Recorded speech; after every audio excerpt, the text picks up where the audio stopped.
আমার রূপকথার গল্পের নাম হল বাচ্চা ছিনতাই। ছোট্ট শহর, নাম রাজ্যপুর। শহরের এক কোণে থাকত মিষ্টি স্বভাবের এক বাচ্চা মেয়ে, নাম লগ্ন। বয়স মাত্র 7 বছর, কিন্তু সে ছিল খুব চঞ্চল আর দুষ্টু।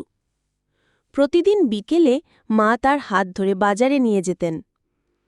একদিন বিকেলে লগ্ন মায়ের হাত ছাড়া করে মাটির খেলনা দেখতে দোকানের সামনে চলে গেল।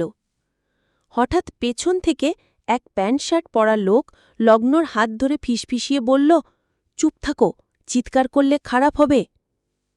লগ্ন ভয়ে কেঁপে উঠল। সেই লোক লগ্নকে হাত ধরে নিয়ে দ্রুত পালিয়ে যাচ্ছিল। ঠিক তখনই মা ফিরে এসে দেখলেন লগ্ন নেই। বুকের ভিতর কেঁপে উঠল, আমার মেয়ে কোথায়? চারপাশে তাকাতেই তিনি ছুটে গিয়ে চিৎকার করে উঠলেন, বাচ্চা ছিনতাই, বাঁচাও আমার মেয়েকে। বাজারের মানুষ একসাথে দৌড়ে এলো। ছিনতাইকারী পালিয়ে যাবার চেষ্টা করল, কিন্তু জনতার হাতে ধরা পড়ে গেল। লগ্ন কাঁদতে কাঁদতে মায়ের কাছে ফিরে এলো। পুলিশ এসে লোকটিকে জিজ্ঞাসা করল, কেন তুমি এমন কাজ করছ? লোকটি চুপচাপ মাথা নিচু করে রইল। পুলিশ তাকে গ্রেফতার করল।